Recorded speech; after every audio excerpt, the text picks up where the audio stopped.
Hello friends, இன்றைக்கி நம்மளோட topic unit 4 principle and process and பயோடெக்னாலஜியில் டிரான்ஸ்ஜெனிக் பிளான்ட். டிரான்ஸ்ஜெனிக் பிளான்ட்ஸ் அப்படின்னா என்ன அப்படின்னாலும் அதுக்கு முன்னாடி என்ன அப்படின்னா, இப்போ ஒரு இதில் நல்ல தோட்டத்தில் நிறைய செடிகள்லாம் போடுறோம். இப்போ கடலை கொடியாக இருக்கட்டுமே, இல்லை கடலையாக இருக்கட்டும், உளுந்தாக இருக்கட்டும், எல்லா செடியுமே நல்லா போட்டு அதுக்கு தேவையான உரம் எல்லாமே வைக்கிறோம். அந்த செடியோடு சேர்ந்து களை செடி வளருமா தெரியுமா? அந்த களைப்புற்கள், கோரை புற்கள் எல்லாமே. அப்போது நம்ம போட்ட செடியை விட அந்த கோரை புற்களுக்கு அதிகமாக சத்துக்கள் போகுமா, இல்லை நம்ம போட்ட பிளான்ட் என்ன பிளான்ட் நம்ம விதை விதைச்சோம் அப்படிங்கிறதுக்கு அந்த பிளான்ட்ஸ் அதிகப்படியான வீரியம் கொண்ட இதை நம்மளுக்கு காய்கறியாக இருக்கட்டும், பழங்களாக இருக்கட்டும் அது கொடுக்குமா, இல்லை அந்த களைச்செடிகள் இருக்கிறனால அதோட சத்துக்கள் எல்லாமே இந்த களைச்செடிகள் வாங்கி நம்ம உரமிடுற தாவரங்கள் நல்லபடியாக வளருமா வளராதா அப்படின்னு சொல்லிட்டு உங்களுக்கு தெரிஞ்சால் என்னோட கமெண்ட் பாக்ஸில் கமெண்ட் பண்ணுங்கள். இப்போ என்ன அப்படின்னா, டிரான்ஸ்ஜெனிக் பிளான்ட் அப்படின்னா என்ன அப்படின்னா, ஹெர்பிசைட் டாலரன்ஸ் கிளைபாசேட்.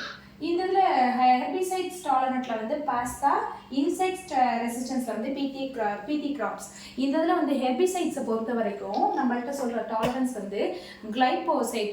இந்த இது என்ன சொல்கிறாங்க அப்படின்னா, ஒரு பிளான்ட் வளர்றதுக்கு சூரிய ஒளி, நீர், காற்று, அதுக்கு தேவையான அட்மாஸ்பியர்ஸ்லாம் என்ன பண்ணணும் அப்படின்னா ஏற்ற மாதிரி இருந்துச்சு அப்படின்னா தான் என்ன அப்படின்னா ஒரு பிளான்ட் நல்லா டாலரன்ஸாக வளரும். இந்த இதில் களைச்செடிகளும் சேர்ந்து தான் வளரும். களைச்செடிகள் சேர்ந்து வளர்ந்துச்சு அப்படின்னா அதுக்கு தேவையான சத்துக்கள், நம்ம ஒரு மரம் வச்சுருக்கோம் அப்படின்னா அதுக்கு தேவையான சத்துக்களை என்ன பண்ணுறாங்க அப்படின்னா இந்த டாலரன்ஸ் எல்லாமே சத்துக்கள் எல்லாத்தையுமே, நியூட்ரியன்ட் எல்லாத்தையுமே அப்சர்வ் பண்ணி இதுக்கு தேவையான போக வேண்டிய ஏராக இருக்கட்டும், வாட்டர் கண்டென்ட்டாக இருக்கட்டும், டெம்பரேச்சராக இருக்கட்டும், இல்லை சன்லைட்டாக இருக்கட்டும், எல்லாத்தையுமே இதுவும் அப்சர்வ் பண்ணிக்கிது. அப்போது என்ன ஆகும் அப்படின்னா ரெண்டு ஈக்குவல் ஸ்டேஜில் வளரும் போது ஹைப்ரிட் அந்த இதெல்லாம் இல்லாமல் அதிகப்படியான இது களைச்செடி தான் வளருது அப்படின்னு சொல்கிறாங்க. அடுத்து ஹெர்பிசைட் டாலரன்ஸ்ல பாஸ்தா.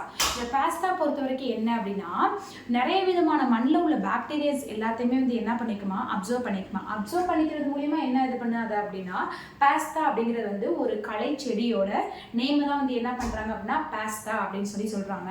அந்த எல்லா பாக்டீரியாஸ் எல்லாத்தையுமே இது பண்ணி மண்ணில் உள்ள சாயில்ஸோட இதையுமே என்ன பண்ணிக்குது அப்படின்னா எல்லா விதமான நியூட்ரியன்ட்டை ஃபுல் அண்ட் ஃபுல் அப்சர்வ் பண்ணி எல்லா இதையுமே நல்ல க்ரோத் அண்ட் டெவலப்மெண்ட் கொண்டு வரனால மண்ணோட சத்துக்கள் எல்லாத்தையுமே இந்த களைச்செடிகளும் உறிஞ்சிக்குது அப்படின்னு சொல்றாங்க. இன்செக்ட் ரெசிஸ்டன்ஸ் பிடி காட்டன், பிடி பிரிஞ்சால், தாரா மஸ்டர்ட், ஹைப்ரிட் அப்படின்னு சொல்லிட்டு 3 தான் சொல்றாங்க. இப்போ பிடி காட்டனை பொறுத்த வரைக்கும் உங்களுக்கு எல்லாத்துக்குமே தெரியும். காட்டனை பொறுத்த வரைக்கும் அதோட வாழ்நாள் காலம் என்ன அப்படின்னு சொல்லிட்டு முன்னாடியே ஒரு கொஸ்டின்ஸ் கேட்டிருந்தேன். காட்டனை பொறுத்த வரைக்கும் அதோட வாழ்நாள் காலம், அதோட கெப்பாசிட்டி இருக்கிறது, அதோட வீரியம் இருக்கிறது 120 days வரைக்கும் தான் அந்த பிடி காட்டன் கெப்பாசிட்டியோட இருக்கும். அது நச்சுக்கள் இருந்தாலும் சரி, அதில் ஏதாவது ஆன்டிபயோட்டிக் ப்ரெசென்ட் ஆயிருந்தாலும் சரி, அதோட ஸ்டேஜ் 120 days வரைக்கும் தான் இருக்கும். அதுக்கு மேலே என்ன பண்ணாது அப்படின்னா அதை என்னதான் அஃபெக்ட் பண்ணாலும் அதுக்கு ஆப்போசிட் டைரக்ஷன்ஸில் உள்ள இதில் கெப்பாசிட்டியான இதை ஆன்டிபயோட்டிக், ஆன்டி ஏஜென்ட்ஸை இது ரிலீஸ் பண்ணாது. அடுத்து பிடி பிரிஞ்சாலை பொறுத்த வரைக்கும் என்ன அப்படின்னா, நிறைய விதமான காய்கறிகளே புழு பூச்சி உள்ள காய்கறிகள் தான் என்ன அப்படின்னா சத்தான காய்கறிகளை கருதப்படுது. ஏன் அப்படின்னா உரங்களை அடிச்சு அதுக்கு தேவையான நார்மலாக ப்ரெசென்ட் ஆயிருக்க ஆன்டிஜென்ஸ் எதுவுமே ப்ரெசென்ட் ஆகாதனால தான் இப்போ நல்ல என்ன இது பண்ணுறோம், பலன்னு உள்ள கத்திரிக்காய், இதுதான் நல்ல கத்திரிக்காய் அப்படின்னு சொல்லிட்டு இது பண்ணுறோம். ஆனால் கிராமத்தில் உள்ள மக்கள்லாம் என்ன பண்ணுறாங்க அப்படின்னா பூச்சி கத்திரிக்காய், இது மாதிரி கத்திரிக்காய் தான் இது செலக்ட் பண்ணுறாங்க. ஏன்னா அதில் நியூட்ரியன் கண்டென்ட் அதிகமாக ப்ரெசென்ட் ஆயிருக்கு, அதில் நிறைய விதமான சத்துக்களும் இதில் அடங்கியிருக்கு அப்படின்னு சொல்லி தான் பிடி பிரிஞ்சால செலக்ட் பண்ணுறாங்க.